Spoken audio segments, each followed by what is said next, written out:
Hi everyone, welcome to my YouTube channel. This is Karen and we are a Bible based channel.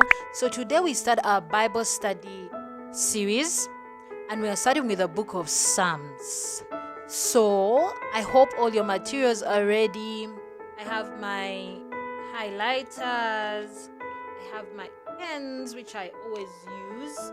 So I have that. I also have my Life Application Study Bible, which I am going to use, but it is the NLT version. And I also have the Jesus Bible by John Piper. Then I also have my U version app on the tab here. And so we will be getting ready soon. So today we are studying the book of Psalms from chapter 1 to chapter 10. So you will read through. I kind of like looking through how the format will go, but basing on this today's video, we'll be able to determine how we'll flow. But that's it. But before we go forward, let's just say a quick prayer. Let's just say a quick prayer before we start. Heavenly Father, I want to thank you for today. We thank you for the opportunity to be in your presence as we're going to study the word. Father, I pray that you take over this moment, enable us to understand. Holy Spirit, take charge. May we be able to understand the things that we read as you lead and guide us. In the wonderful name of Jesus Christ, we prayed. Amen. So, let's get started. The first thing, I'll read through all the chapters, then we'll go through some commentaries, and then we'll be out of here. So, Psalms chapter 1. All the joys of those who do not follow the advice of the wicked, or stand around with sinners, or join in with mockers. But they delight in the law of the Lord, meditating on it day and night. They are like trees planted along the riverbank, bearing fruit each season.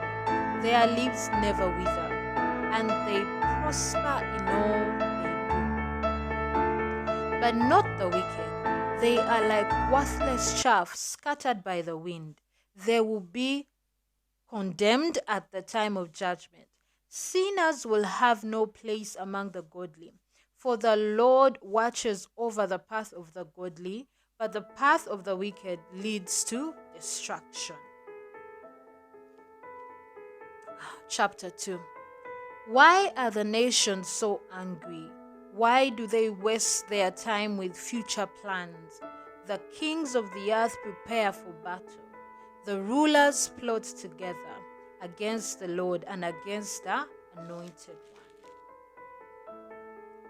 Let us break their chains, they cry, and free ourselves from slavery to God. But the one who rules in heaven laughs. The Lord scoffs at them. Then in anger he rebukes them, terrifying them with his fierce fury. For the Lord declares, I have placed my chosen king on the throne in Jerusalem, on my holy mountain. The king proclaims the Lord's decree. The Lord said to me, You are my son. Today I have become your father. Only ask, and I will give you the nations as your inheritance. The whole earth has your possession. You will break them with an iron rod and smash them like clay pots.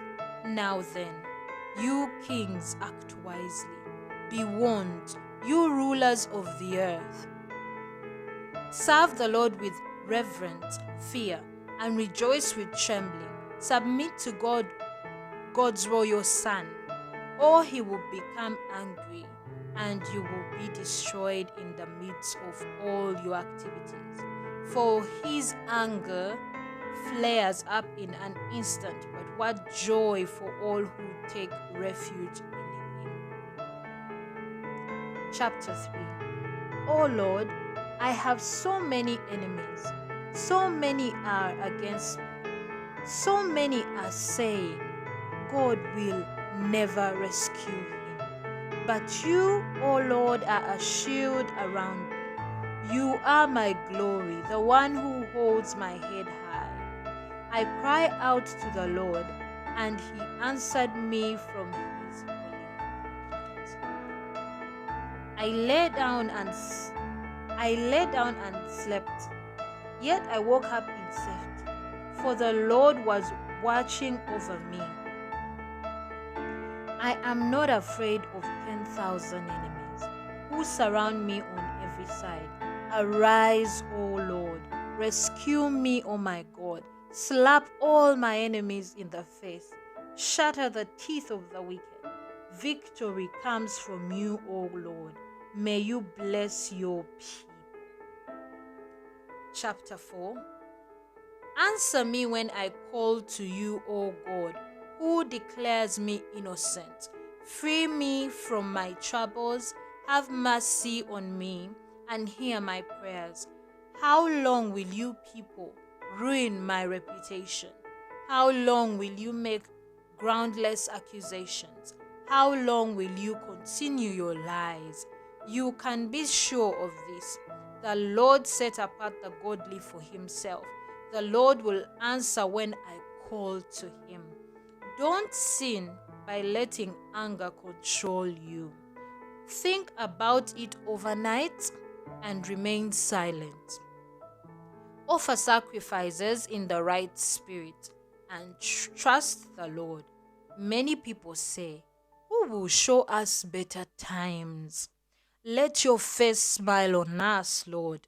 You have given me greater joy than those who have abundant harvests of grain and new wine.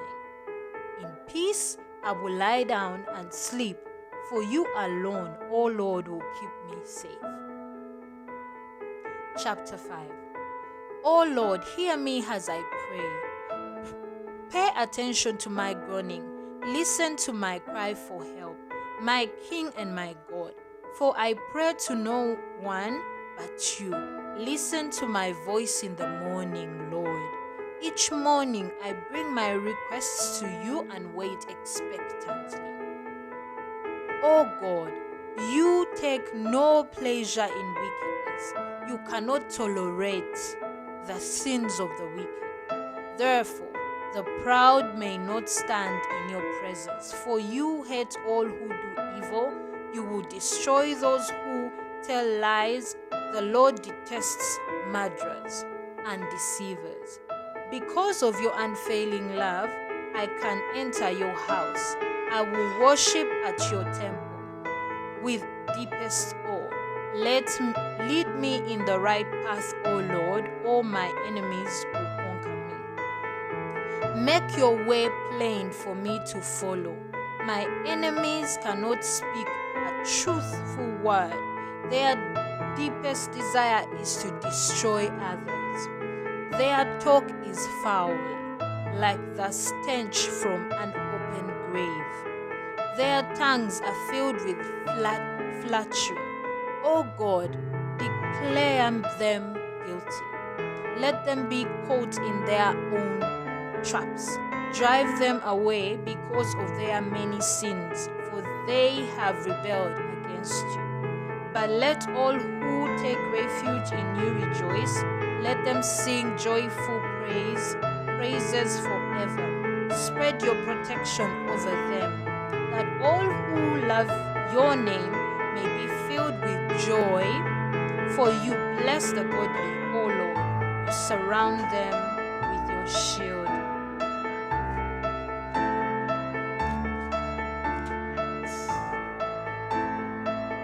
Chapter 6.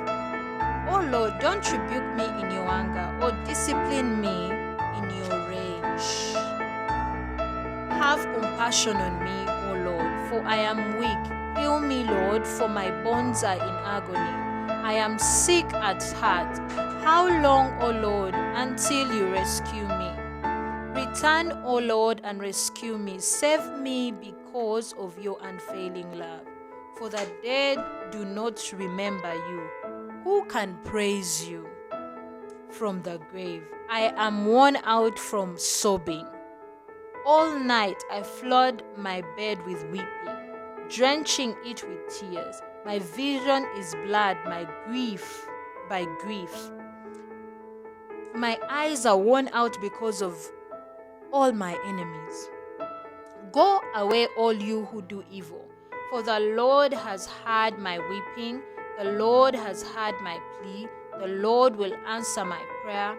May all my enemies be disgraced and terrified. May they suddenly turn back in shame. Okay, so we've just done a read from chapters 1 to 6.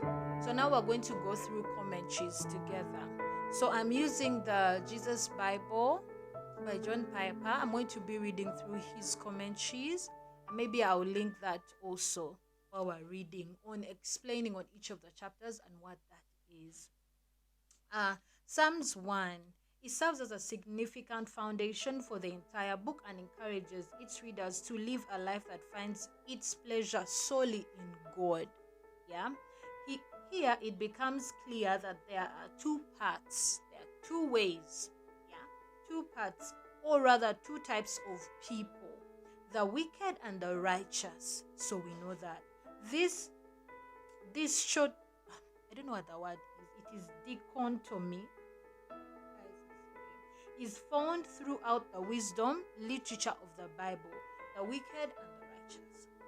According to the psalmist, in order to be counted among the righteous ones, the righteous one must love God's word.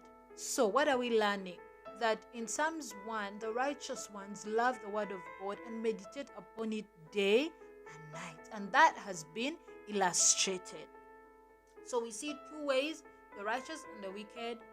For the righteous ones, they love the word of God, they meditate on it day and night, and they live therein.